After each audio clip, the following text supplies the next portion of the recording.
Fruitypants here with Joe Best from the Best Transformation. Fruitypants. That's it, yeah. Fruitypants make nuts. I like actually. that, Yeah, thanks. So I'm here with Joe Best, and Joe was wondering if you could tell us a bit about your journey with high carb vegan and diabetes. Sure. So the first thing I'll say is that there is a way to alleviate the symptoms of diabetes. It isn't a cure, but it doesn't need to be a cure. So don't panic with that. In my experience, what I've come to understand is that diabetes is basically it's a reaction to man-made high-fat foods. It's not a disease. It's not an incurable disease. It's a biological reaction within the body to being inundated with unnatural, high-fat, high-sugar foods. Some people react differently to it. Some people react very severely, and this is type 2 diabetes. I don't know a lot about type 1. Some people react, but everyone reacts differently to the toxicity, which is basically lipotoxicity. So that's consuming cooked vegetable fats, cooked animal fats that have been, trans fats, all of these kind of toxic fats, to the point where the body can no longer process the digestive mechanism, which happens to be sugar. So it's not an illness, it's not a sugar illness. The effect shows up in sugar digestion, but the illness itself is a reaction to this toxicity. So you can't cure that. I cannot change the way my body reacts to high amounts of animal and cooked vegetable oils. Just like you couldn't give yourself diabetes by eating that, but you at some point you will. Could work towards it. It's like everyone's got different. The way I look at it, everyone's got different size buckets and how much fat that bucket can hold. And some people can hold a lot, and this isn't body fat, because my blood sugar normalized without me losing much weight, like maybe 2% of my body weight I lost, but my blood sugar went to normal. So if you've got an amount where you can just eat a lot of fat and it doesn't get stored in the cells, it gets stored elsewhere, then you won't show up with diabetic symptoms. You can be overweight and not be diabetic. But if you have, like me, I can't hold a lot of that fat in my cells, or a lot of it goes into the cells. As soon as I start eating a high-fat cooked, animal products and even vegetable oils, my body says that's enough. The pancreas starts to overproduce insulin. The insulin cannot find the molecules. The sugar molecules get hidden by the fat, and the whole thing just shuts down. So I haven't cured my diabetes because that is a constant. But if it's your physiological. It's a physical physiological. You can say that word. Process, right? But if I don't eat that way, the symptoms of diabetes vanish and leave no trace. That's really great. That's really clear. There isn't a cure. There doesn't need to be that. So what are your symptoms that you experience when you don't take care of your diet? Right, and I've been doing it the last few days, and I'll get onto that. And what starts to happen is it takes about 3 days. So the blood sugar starts to creep up and then stays high. And if I keep on eating high fatty foods, it takes a long time to come down. And it goes very high for me. I'm very sensitive, so my blood sugar can be 250, 300 in US measurements. In the UK, that's like between 14 to 18, which is pretty high. And that comes about by I see it. It's like, imagine you've got a gas tank and you overfill the gas tank and you keep doing it. At some point, it starts coming out the nozzle. And what happens with me is like, because this happened this week, I came off the diet for a bit. And the first time I did it, it's like a freebie. The blood sugar goes up, comes down, because the fat's not been stored in the cells yet. Is that like your bucket's empty? Yeah. Then I do it again, and it's a little less forgiving. Yeah. And I do it again, it's a little less forgiving, and then it goes, okay, boom, and it just stays high. And it's difficult to bring it down. I'd have to cycle up the mountain, or I run these stairs, there's 14 flights. Yeah, he's on the 14th floor. 14th floor there. Right. Yeah. I run the stairs and it brings it down. But if I go on a high carb, low fat vegan diet, after eating the fat, it goes even higher initially. And this is what scares people. Because the fat bucket is filled up, it's a good analogy, filled up, Now I throw sugar on top, which is basically high carb, and it goes, whoa, goes up to 20, 22, and you panic and go back to low carb fatty foods, which maintains the problem. Yeah. Right? You just got to be brave, or take medication, or if you inject insulin, whatever it is that you do to manage it, and carry on. And about 3, 4, 5 days, for the first time I did it, it took about 4 weeks. But now I know I can bring it back down in 3 or 4 days. Right, okay, so when you initially start the diet, your blood sugar is going to go up because your bucket is already full from what you've been eating, and so it takes some time. And now you're throwing sugar on it. For that bucket to get empty. Exactly, because the fat's in there. And for the sugar to have its natural passage through your body the way it's meant to. Yeah, and it's a very interesting change. What happens is basically you eat the sugar, it goes really high, stays high, comes down. You start the fats, eating sugar really high, comes down, really high, comes down. And the amount that stays high just reduces over time, and then suddenly it stops going so high. And then it stops going high, and then it just goes straight down, and then it just stays down. So you had this experience over a period of 4 weeks, is that? About 6 weeks altogether. 6 weeks altogether. 40 days. And it got to the point where I had 2 kilograms of mango ice cream with no dairy or not cooked, raw frozen mango basically. And 2 kilograms, that's about 600 grams of carbohydrates, something like this. And my blood sugar went lower. It started the day at about 7 and ended up at 5.6. That went lower. That's amazing. So, you know, for a diabetic, that's unheard of, right? In the normal diabetic world, right? Yeah, exactly. But the problem with me, and you're probably wondering why I've gone back on to the fats, is because everyone's different. Some people are just diabetic, and once they find out the solution, it's very easy for them to implement. Not easy, but like what would it be like for a normal person? But my core issue isn't the diabetes. The diabetes effect is a symptom of binge eating. So for me, even though I've found the solution, it's very challenging for me still to maintain it, because I get these compulsions and urges to binge eat. And when that happens, it sounds so incredible, but I don't care about the diabetes. Like the urge to eat that food is stronger than my desire to not have diabetes. And that's what I'm working on now, is now I've got a solution. How do I maintain it long term? That's why I'm coming off the raw till 4 approach a little bit, because the trick is basically the diet that I need to eat to cure diabetes or remove the diabetes effect pushes me into a risk with binge eating. So, are you eating enough though? Well, that's the issue, is that it's like the amount that you need to eat, for me anyway, on the fruits, I just steer off it. You've got a Vitamix, there's no excuse. I steer off it. But also, it's very good you say that. So the best days... It's a 2-litre jug. You know what I would give for a 2-litre jug in a blender? I know, it's amazing. Obviously not $1,000 or I would have it. But if I had $1,000, just less than that, about 300. You'd give like $700. But the thing is this, like, and this is what we need to work towards as a group of diabetics, because I've been through the process. I've proven that it works. Yet when I know I need to drink about 6 litres, I need about 3 of those Vitamixes a day, I still get scared about doing that, even though my blood sugar's going. But the brainwashing's so strong that I'm sitting there and drinking these mango smoothies, and I know it's working. I've even got my meter telling me it's working, yet I still have this thing going, this is not right, I shouldn't be doing this is too much sugar, you're going to kill yourself, mate, stop doing that.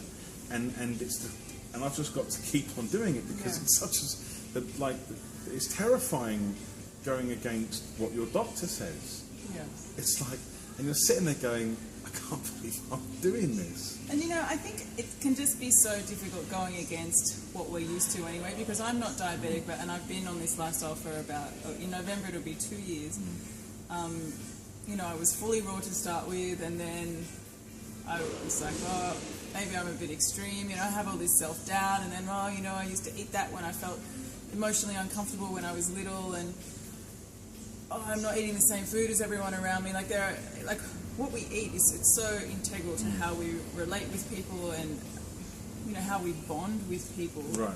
And we have so many, I believe, we have so many emotional connections to what we eat and associations and, neuronal pathways of, pleasure receptors and whatever, all that kind of stuff. It's a lot to turn around. It's really a lot to turn around. It's certainly a fun journey, and it's a lot to do. It's occupied the last 15 years of my life trying to figure this out. You've had diabetes. I've had diabetes since 2005, but I've been binge eating since 1999 really, about 16 years. And I basically dedicated full time to figure it out because it's the most mysterious thing that you can encounter. It feels like being a werewolf. Like you wake up and you think, what have I done? There's all these wrappers everywhere, and it's meat, and you don't even want to be a vegan. But you wake up and you're like, what have I done? I watched the werewolf film, like that's what it's like. You wake up and it's meat. Well, you've eaten meat. You've been to Burger King stuff, and it's like, but you're a vegan. But like if you before the urge begins, there's ways out of it. But once it kicks in, and I'll talk about it a little bit later, but once it kicks in, it's impossible to stop. It's not impossible, but it's nearly impossible to stop. It's like if someone's holding your breath, what kind of energy would you put in to be able to breathe? That's what it feels like. And a lot of people talk about binge eating as just a phrase, but real food addiction isn't the same as someone wanting to go and get a Mars bar. It's like an irrepressible compulsion that you'll do weird stuff to get your skill. You'll go miles to get it. It's really full on. And sounds like that. Yes. It's what it is this. Sounds familiar. Yeah, but it's addiction, of course, right? But the thing is this, and this is what's really important about food addiction versus other addictions, is that they tell you that it's an emotional cause, and that if you look through your emotions and you find a root cause, the addiction will stop. That is not the case. I've looked through everything. I've done so many. Because finding the cause isn't the solution, is it? Exactly. You haven't found the solution. Yeah, and the thing is that's a red herring, because it makes you more distressed and looking for that crap. It doesn't matter. But there is an emotional component in that you've just learned to go for the most efficient calorie source that you've brainwashed yourself to go for. So if you start feeling stressed and you're underfed basically, even on your binge eating, because it's crap food, you're still underfed. And then when you get in these stressful situations, your brain just goes, right, get the calories. What do you think Harley would say? Exactly, you've got to eat more, right? That's the thing. Hey, with a 2-litre smoothie, this is what I do back in Australia. I don't have a 2-litre blender like you do. I've got 1.7 or something. I make 2 of them. I've got like a 3-litre juice bottle. Which is good.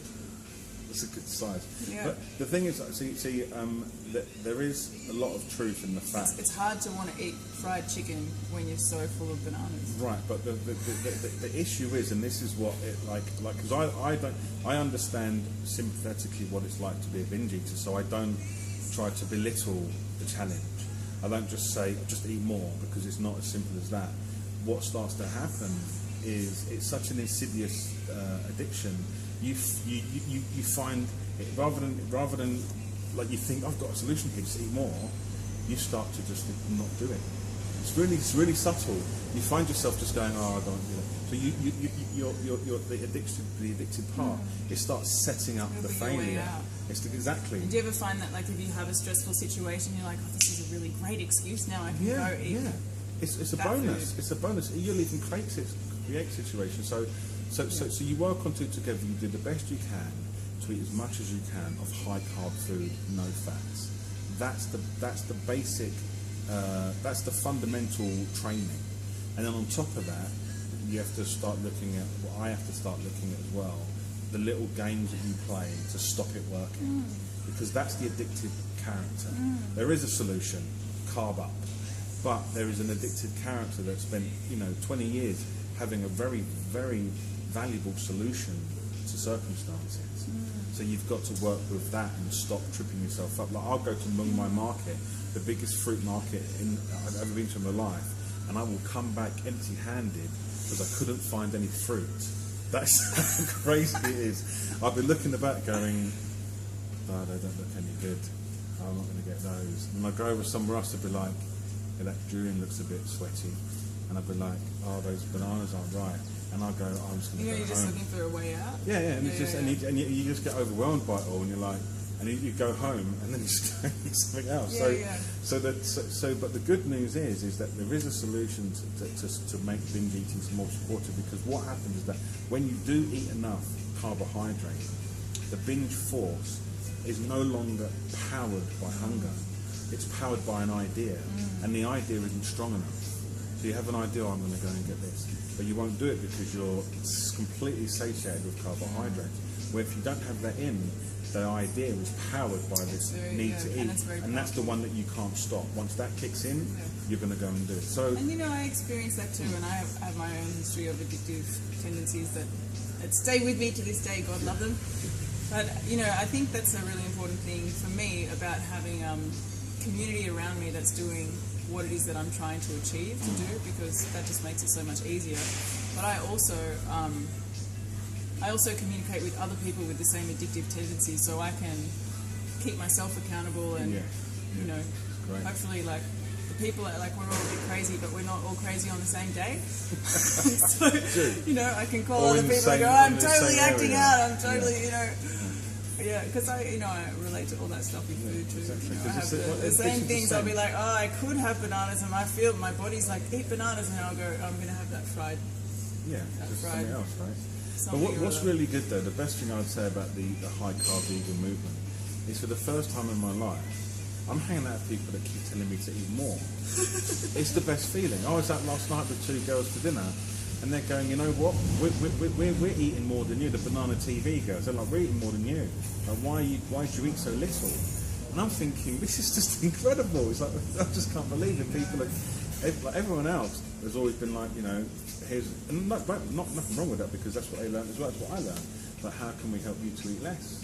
And here it's like, I used to live in this community for a year. It was a binge eating rehabilitation centre, and I had to show my plate to someone before I ate it. And that's a mind fuck anyway. Yeah. But here you show your plate, and they'll tell you that's not enough. Yeah. And then they're like, that's too much. Put some of the rice back, and it was actually quite a lot of high carb vegan food. But they're like, your plate's too big, and that's a right mess for your head to never go there. But here it's like, if they had that plate police, they'd be like, that's not enough. more. I can't wait to hear how you feel after you have 3 of your Vitamix jugs a day. It's the best. It's the best. Oh, so you have done it? I did it for a couple of days, and it was brilliant. But then I started to panic, because I'm like, I can't be eating this much sugar. And you know what? Sometimes I panic because I'm like, starting to feel too good. I can't handle it. I'm attached to feeling a bit bad and shit and down on myself. And then sometimes I'm like, God, what? Maybe the sky's the limit with how good I feel when I do this. I better eat some fried crap. That's a very addictive behaviour as well, capping off the highs. But yeah, so overall, it's like I'm not rushing. I know I've done the roadmap. I did the 40 days, and after the 40 days, I was in this rocky territory. But I'm not bothered about that. I know what I need to do. I've tested it and it worked. And now the process is just making it a sustainable lifestyle. So there is no hurry. I'm not scared of my diabetes anymore. Even though right now my blood sugar is quite high, it's about 14. I know there's a lifestyle now that I can ground in permanently. You've got a YouTube channel now, 14,000 subscribers. So. Yeah, not quite 14,000 subscribers. What did you say? 1,200 subscribers. 1,200, sorry. 1,400 subscribers. 1,400, not 14,000. That'll be next week. Embellishing slightly. That'll be next week. The channel is Best Transformation, and come and check it out. Yeah, I've watched his videos. He's great. He's a real character in his videos, and obviously a fantastic story. Yeah. I'm just really confident that I've got a solution, and that's why I'm not rushing into it like, let's go 100% raw tonight. For me, the real issue isn't the diabetes; it's the binge eating, and it's like managing that and just getting on the high carb foods and the fruits and making it a permanent lifestyle, and this job done.